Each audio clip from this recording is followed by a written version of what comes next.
वो देख करके जीवन गुजार लीजिए। इसमें आप प्रसन्न रह पाएंगे और जीवन स्मूथली गुजार पाएंगे, वरना चिक चिक में ना आप जी पाएंगे ना मर पाएंगे। बाबा, आपके शरण में जो भी कोई आता है फिर वो हंसते मुस्कुराते हुए जाता है। मैंने देखा है आपके सत्संग में कि लोग जब आपसे बात भी करते हैं तो बहुत मुस्कुरा के करते हैं, आप जवाब भी बड़ा मुस्कुरा मुस्कुरा करके देते हैं। लेकिन क्या आपको पता है कि दुख क्या होता है? अगर मैं आपसे पूछूं दुख को डिफाइन करने के लिए तो क्या बोलोगे? उसका अगर वर्णन करने में आपको कहूँ, दुख क्या होता है जी, आपके हिसाब से दुख क्या है? तो देखिए, दुख क्या है, दुख नाम की कोई चीज नहीं होती। लोगों ने ऐसा मान लिया है कि दुख है। जैसे मैं अपनी बात करूं बचपन की, मैं बचपन में गांव में जाके घर घर जाके भिक्षा मांगता था। जैसे आपकी भाषा में कहते हैं भीख मांगना। मैं गांव में जाके भीख मांगता था। आटा दाल चावल जो देते थे लोग, उसी से मेरी माँ फिर बना के हम सबको खिलाती, भगवान जी को भोग लगाती।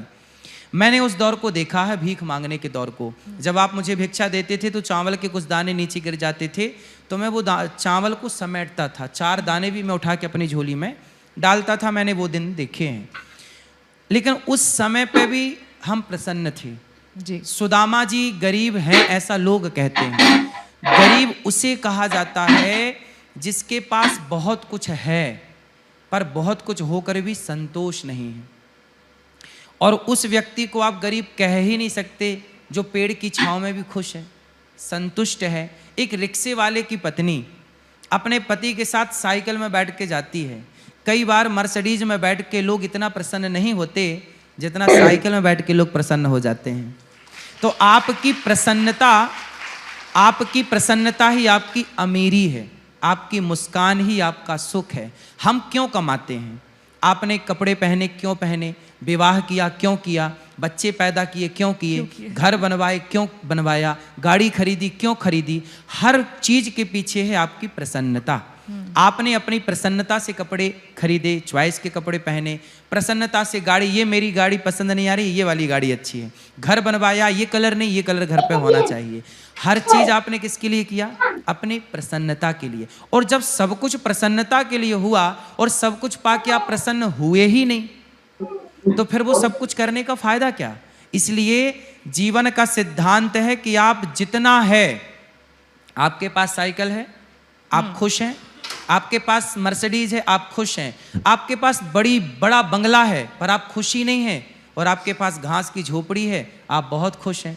मैं कैसे कह दूं कि वो घास की झोपड़ी में रहने वाला गरीब है? मैं ये कहूं कि वो घास की झोपड़ी में रहने वाला यदि खुश है तो वो महलों में रहने वाले से ज्यादा अमीर है। महिलाएं यहाँ पे जितनी भी हैं, मैं दावे के साथ कह सकती हूँ कि सारी महिलाएं आपसे बहुत प्रेम करती हैं। आपके सत्संग में भी मैंने देखा है सारी महिलाएं जो है बहुत खुशी खुशी आती हैं। तो बाबा, मेरा सवाल ये है कि कोई किसी से क्यों प्यार करेगा? सही है, कोई किसी से क्यों प्यार करेगा? मेरे से तो इसलिए प्यार करती हैं माताएं क्योंकि मैं सभी वृद्ध माओं के पांव दबाता हूँ। मैं हर स्त्री का सम्मान करता हूँ और करने की प्रेरणा समाज को देता हूँ। मैं हर लड़के को कहता हूँ कि बलात्कार रुक जाएगा, कोई मेरी एक बात मान ले। क्या बात? मेरी एक बात मान ले। जैसे एक बहन ने मेरे से अभी कुछ दिन पहले प्रश्न किया कि महाराज जी छोटी छोटी बच्चियों के साथ बलात्कार होता है, बताइए भगवान क्या कर रहे हैं, भगवान कुछ करते क्यों नहीं? मैंने कहा बहन, भगवान को दोषी बना देना बहुत सरल है।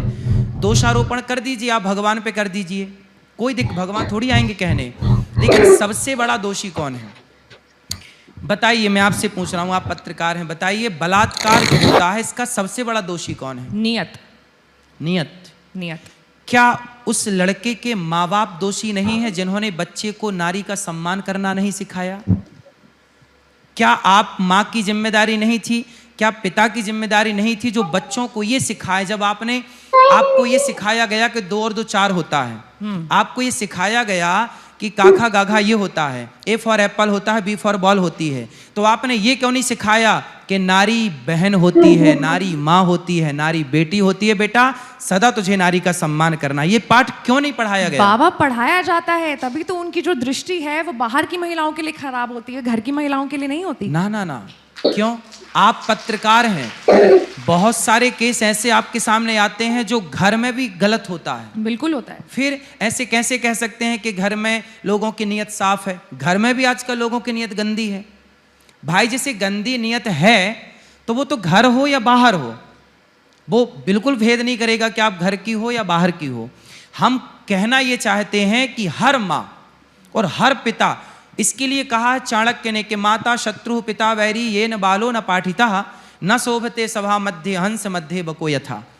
वो माँ बाप क्यों नहीं सिखाते अपनी बेटी को और अपने बेटे को कि बेटा तू जब भी जाया कर रास्ते से कोई लड़की तुझे दिखे उसमें लक्ष्मी का दर्शन कर, उसमें अपनी बहन का दर्शन कर। जैसी तेरी बहन को कष्ट होता है, हर माँ को ये सिखाना चाहिए कि बेटा तेरी बहन को कोई परेशान करेगा तो तुझे दर्द होगा, पीड़ा होगी। वो कहेगा हाँ मेरी बहन को कोई छेड़ेगा, परेशान करेगा, गलत बोलेगा, मुझे कष्ट होगा। तो माँ ये क्यों नहीं पाठ पढ़ाती बिठा के कि बेटा देखो ये जो लड़की है सड़क में जा रही है, वो बैठी है, वो भी किसी की बहन है, वो भी किसी की माँ है। जब तू उसे परेशान करेगा तो उसके भाई को, उसके पिता को, उसकी माँ को और उसे भी पीड़ा होगी। एक बार कुछ सुई लेके ना लड़कों को चुभाना चाहिए और लड़कों को चुभा के पूछना चाहिए क्यों बेटा दर्द हुआ? वो बोलेगा हाँ दर्द हुआ। तो फिर पूछना चाहिए कि देख 16 दिसंबर की रात्रि थी, एक लड़की के साथ बलात्कार हुआ और उसके गुप्तांगों में सरिया डाल दी गई। जब तुझे मैंने जरा सी सुई चुभाई तो कितना दर्द हुआ। सोच जब एक लड़की के साथ ऐसा होता होगा कितना दर्द होता होगा, तू कल्पना कर सकता है। ये सारी बातें आजकल सिलेबस में होनी चाहिए ताकि बलात्कार जागरूक हो, हर स्त्री का सम्मान करने के लिए हर लड़का बिल्कुल तैयार हो। तो हर नारी मेरा सम्मान इसलिए करती है क्योंकि मैं हर नारी का सम्मान करता हूँ। हर नारी मेरे से प्यार इसलिए करती है क्योंकि मैं हर नारी के अधिकार की बात करता हूँ और अधिकार के लिए लड़ता हूँ। जो बेटे अपनी माँ को घर से निकाल देते हैं ना, ऐसी 290 माताएं वृद्धाश्रम में, गौरी गोपाल आश्रम में हैं। और जिन बेटों ने अपमान करके घर से निकाला उन माँओं के मैं खुद जाके पांव दबाता हूँ।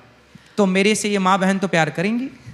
गुरुजी आपने कहा ना कि सिखाना चाहिए, तो अब इससे एक और टॉपिक खुल रहा है, वो है सेक्स एजुकेशन का, है ना, कि लोगों को बताना चाहिए, बच्चों को बताना चाहिए। लेकिन the word sex is very taboo, मतलब लोग बात नहीं करते हैं। करनी चाहिए, खुल के बात करनी चाहिए, बिल्कुल करनी चाहिए। आज आवश्यकता है कि इस विषय पे हम और आप खुल के बात करें और बच्चों को ना जागरूक करें। छोटे